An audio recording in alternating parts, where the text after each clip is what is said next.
Jadi dia akan memenuhi persamaan elips di sini ya. Untuk epsilon antara 0 dan 1, maka A kuadratnya akan lebih besar daripada 0, artinya positif. B kuadratnya juga akan positif ya. Sehingga kalau kita lihat di sini, maka dia akan memenuhi. Nah, kemudian selanjutnya untuk yang ketiga, itu kita lihat dulu untuk kasus eh, di mana epsilonnya itu lebih besar daripada 1. Nah, kalau epsilonnya lebih besar daripada 1, maka di sini A-nya akan negatif ya. A-nya akan negatif, tapi A kuadratnya akan positif ya.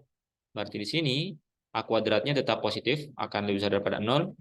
Tapi untuk B-nya, kalau di sini epsilonnya dia lebih besar daripada 1, maka suku penyebutnya ini akan imajiner.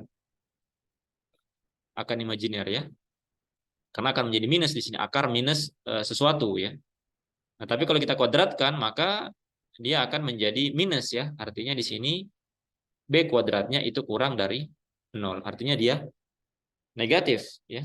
Berarti persamaan ini B kuadratnya akan negatif.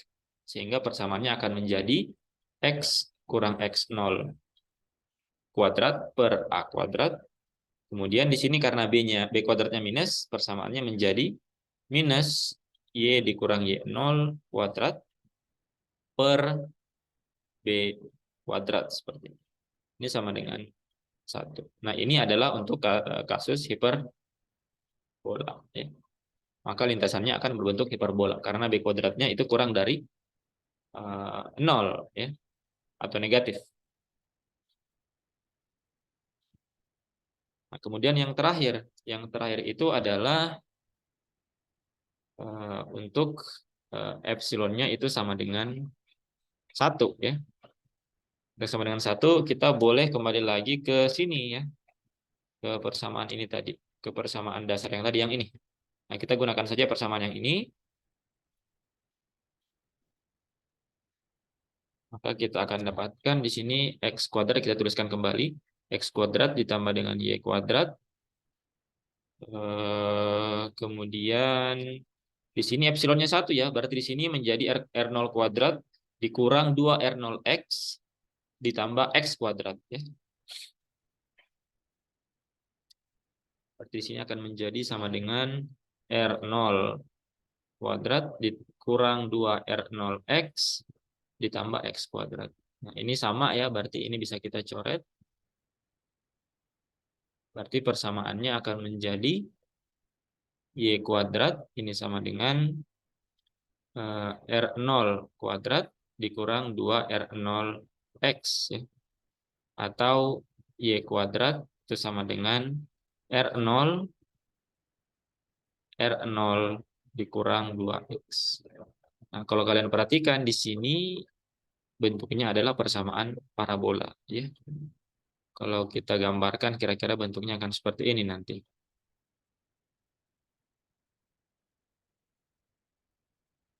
Kira-kira dia akan berbentuk seperti ini.